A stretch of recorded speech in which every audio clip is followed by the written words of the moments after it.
Hey everyone, I'm working to hit 2,000 subscribers and I need your help to get there. If you enjoy the content, please hit that subscribe button right now.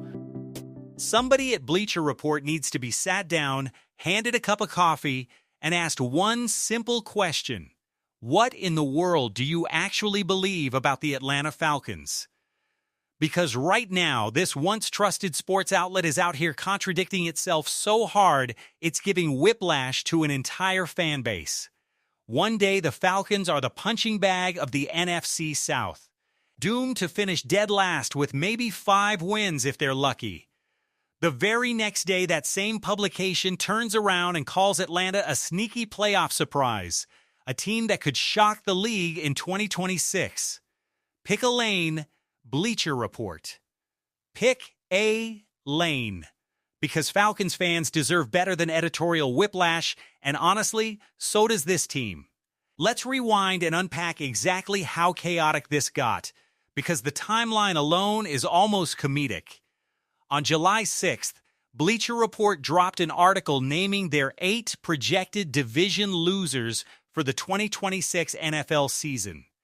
Sitting right there in that list next to teams with legitimately depleted rosters was Atlanta. Now look, some of those other picks made sense. The Cleveland Browns rebuilding from the studs up.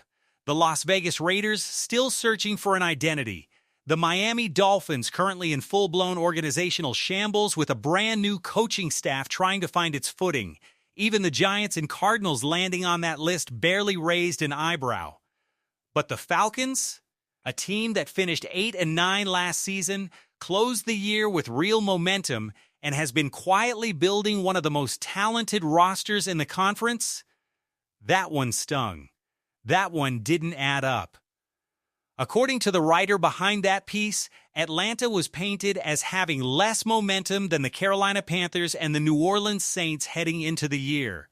The article suggested the Buccaneers had enough juice to bounce back, and that the Falcons would sink to the bottom of the division with somewhere around 5 or 6 wins.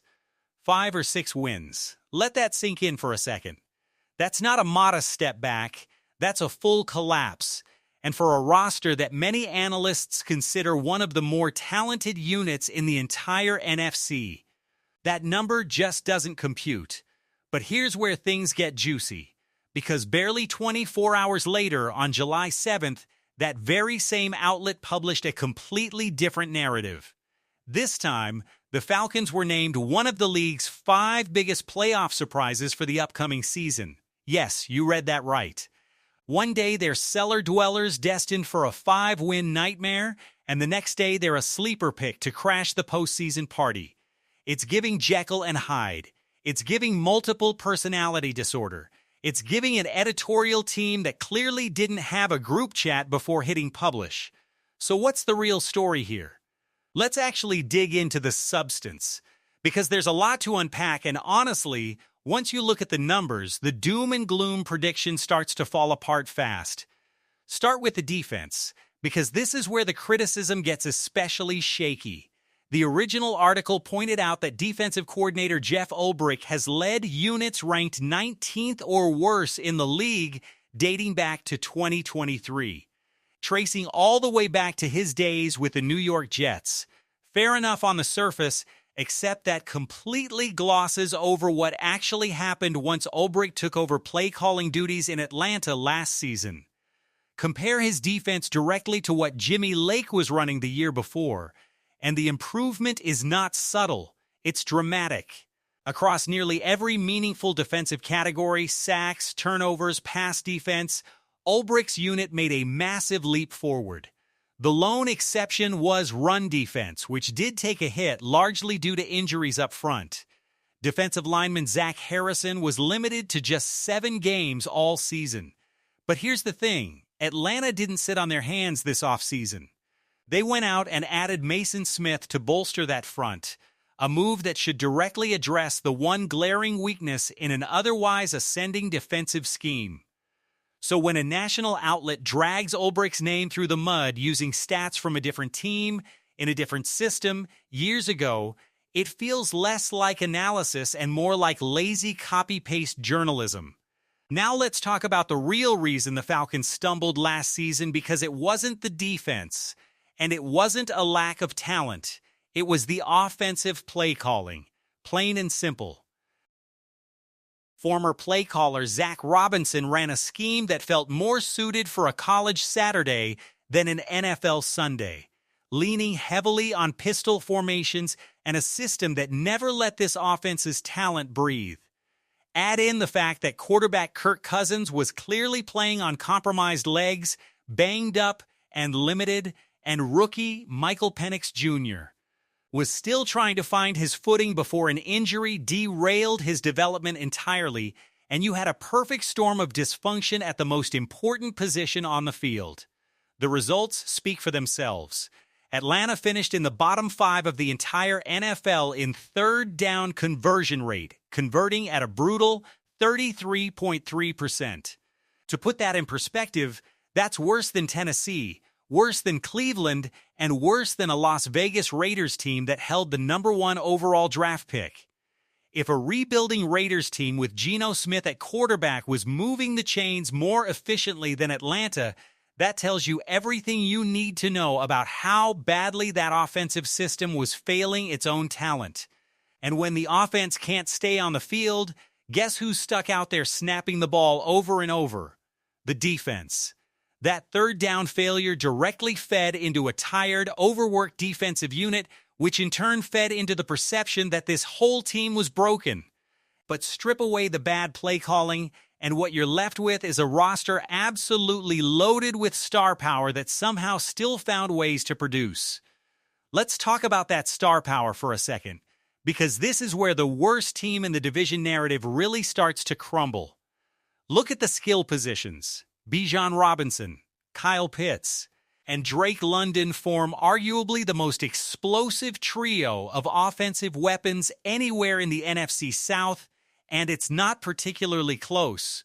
Look at the offensive line.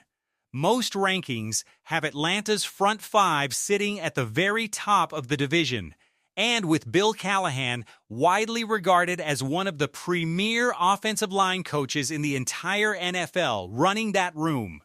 There's a legitimate argument this is the best line in the conference, not just the division. Even defensively, in rankings compiled right after the draft, Atlanta was tabbed as the #1 defense in the entire NFC South. So somebody explain how a team that ranks at or near the top of the division in offensive line play, skill position talent, and overall defense is also somehow projected to finish dead last. The math simply does not math. Then there's the quarterback question, and let's be honest here, because there's no point sugarcoating it. This offseason, Atlanta brought in Tua Tagovailoa following his release from the Miami Dolphins, and yes, he's coming off a rough stretch. His 2025 season was genuinely bad by every meaningful metric. His average completed air yards per attempt ranked in the bottom 10 among 42 qualifying quarterbacks. He threw 15 interceptions, second most in the league behind only Geno Smith. His quarterback rating was the worst of his career, and his time to throw the ball was almost uncomfortably fast. A clear symptom of an offensive line that couldn't protect him and a Miami organization that was falling apart around him in real time, with coaches getting fired and Tyreek Hill dealing with injuries and eventually landing on the bench. But here's the flip side of that story, and it's a story a lot of national outlets seem to conveniently forget. This is the same quarterback who back in 2023 led one of the most explosive offenses in the entire league. The same quarterback who dropped 70 points on the Denver Broncos in a single game that still gets brought up in highlight reels to this day. Tua has shown on multiple occasions that when the situation around him is stable and the weapons are in place, he can operate at an elite level. And now he's walking into Atlanta, a place with a top-tier offensive line, a stacked group of skill position weapons, and presumably a much more competent play-calling structure moving forward. If there was ever a spot for a bounce-back season, this might be it.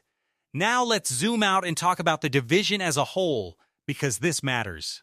USA Today ranked the NFC South as the single worst division in all of football heading into 2026, and honestly, it's hard to argue.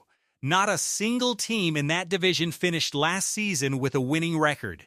3 teams, including the division-winning Carolina Panthers, finished with exactly 8 wins. Atlanta was actually eliminated from playoff contention before their late-season 4-game winning streak even happened, a streak that admittedly inflated how their final record looked on paper. And yet, despite all of that context, despite the division being historically weak, national media somehow still finds a way to rank Atlanta at the bottom of it. Take ESPN's roster rankings, for example. In their full league-wide rankings of all 32 teams, the Falcons landed tied for 29th, tied with the Arizona Cardinals, with only the Dolphins and Browns ranked lower. Think about that for a second. A team with a top-tier offensive line, an elite trio of skill players, and a defense ranked first in its own division somehow sits below the New York Jets, below the Las Vegas Raiders. And who's throwing passes for those 2 teams ranked ahead of Atlanta? Geno Smith. The same Geno Smith who threw more interceptions than almost anyone in football last season. It's almost laughable how inconsistent these evaluations are. And it doesn't stop with the media either. Even the sportsbooks are in on the disrespect. Current odds have Atlanta with the longest odds of any team in the NFC South to actually win the division. Everybody, and I mean everybody, seems to be counting this team out before a single snap of the 2026 season has even been played. But maybe, just maybe, that's exactly the energy this Falcons team needs. Because here's the truth nobody wants to say out loud. Atlanta is sitting on the second longest active playoff drought in the entire NFL and the longest in the NFC. That's a heavy weight to carry, but it's also fuel. This is a roster that on paper has every single ingredient required to finally snap that drought.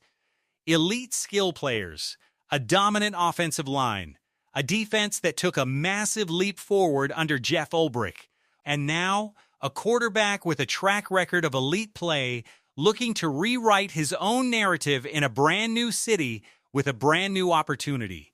So no, this show is not buying the doom and gloom prediction of a 5 or 6 win season. That take simply does not hold up when you actually dig into the roster, the coaching, and the trajectory this team has been on. Is there real uncertainty? Absolutely, the quarterback situation carries risk. The run defense needs to prove last year's dip was an aberration and not a trend. But talent-wise, structurally, this looks far more like a playoff contender than a division cellar dweller.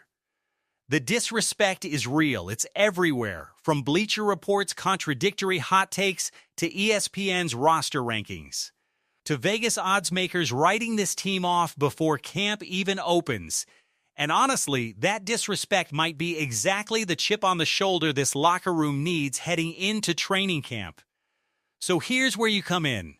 If you are ready to rise up with this team, if you believe, like this show does, that 2026 is finally the year Atlanta ends this playoff drought and shuts up every single doubter out there, then it's time to make some noise. Smash that thumbs up button right now, because it genuinely helps push Falcons content out to more fans just like you. Drop a comment below and let this show know exactly where you stand. Are the Falcons the worst team in the division, or are they the sneaky playoff contender nobody's ready for? Say what's up, introduce yourself, because every single comment gets read and gets a response. And if you have not already hit that subscribe button, now is the time, because this channel is committed to bringing you Atlanta Falcons news, rumors, and analysis every single day, all the way through training camp, through the preseason, and into what could be one of the most important seasons this franchise has had in years. The doubters have made their picks. Now it's time to prove them wrong. Rise up, Atlanta. Let's get this season started.